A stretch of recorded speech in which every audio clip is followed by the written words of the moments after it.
Capítulo 6. A terceira raça-mãe.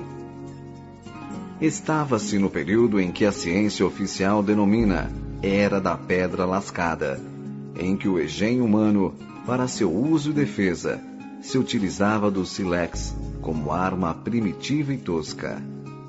Nessa época, em pleno quaternário, por efeito de causas pouco conhecidas, ocorreu um resfriamento súbito da atmosfera, formando-se geleiras que cobriam toda a Terra.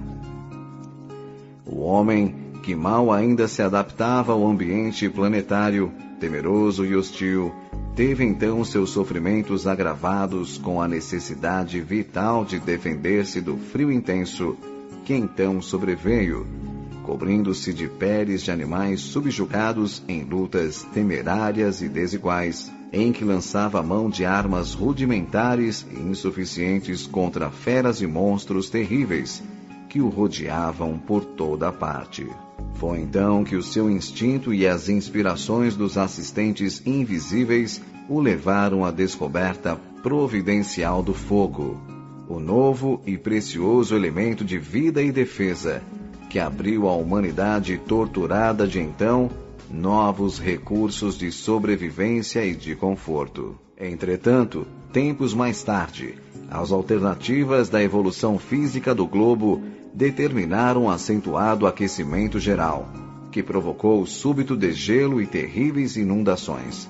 Fenômeno esse que na tradição pré-histórica ficou conhecido como o dilúvio universal, atribuído a um desvio do eixo do globo que se oblicou e provocado pela aproximação de um astro que determinou também alterações na sua órbita, que se tornou então mais fechada. Mas o tempo transcorreu em sua inexorável marcha e o homem, a poder de sofrimentos indizíveis e penosíssimas experiências de toda sorte, conseguiu superar as dificuldades dessa época tormentosa. Acentuou-se em consequência o progresso da vida humana no orbe, surgindo as primeiras tribos de gerações mais aperfeiçoadas, que formaram a humanidade da terceira raça-mãe, composta de homens de porte agigantado, cabeça mais bem conformada e mais ereta, braços mais curtos e pernas mais longas, que caminhavam com mais aprumo e segurança, em cujos olhos se vislumbravam mais acentuados lampejos de entendimento.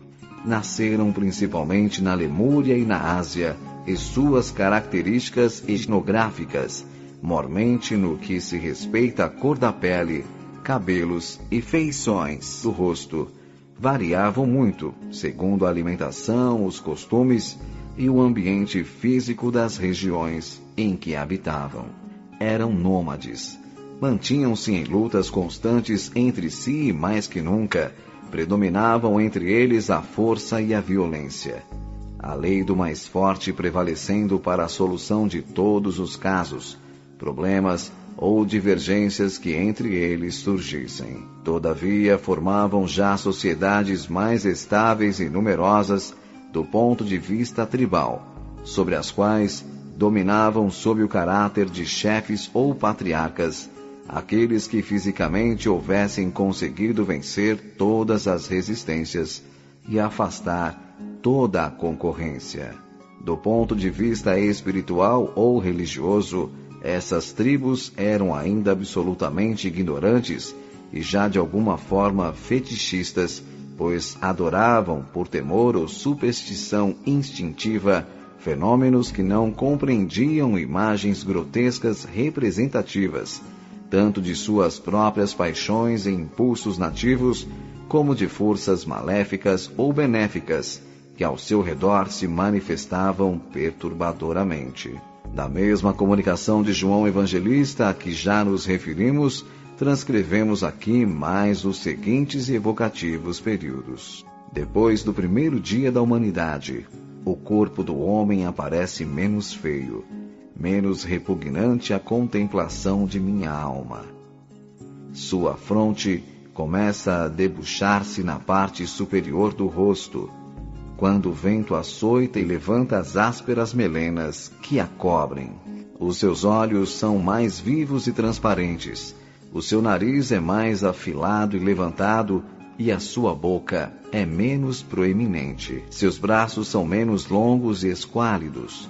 Suas carnes menos secas. Suas mãos menos volumosas e com dedos mais prolongados. Os ossos do esqueleto mais arredondados, mais bem dispostos aos movimentos das articulações.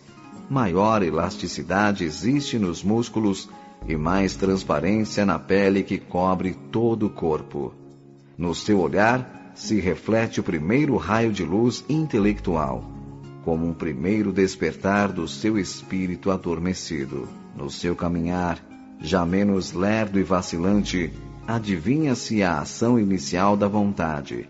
O princípio das manifestações espontâneas procura a mulher e não mais a abandona. Assiste-lhe no nascimento dos filhos, com quem reparte o calor e o alimento. O sentimento começa a despertar-lhe. A humanidade, nessa ocasião, estava então num ponto em que uma ajuda exterior era necessária e urgente, não só para consolidar os poucos e laboriosos passos já palmilhados, como principalmente para dar-lhe diretrizes mais seguras e mais amplas no sentido evolutivo. Em nenhuma época da vida humana tem-lhe faltado o auxílio do alto, que quase sempre se realiza pela descida de emissários autorizados. O problema da Terra, porém, naqueles tempos, exigia para sua solução medidas mais amplas e mais completas, que, aliás, não tardaram a ser tomadas pelas entidades espirituais responsáveis pelo progresso planetário, como veremos em seguida.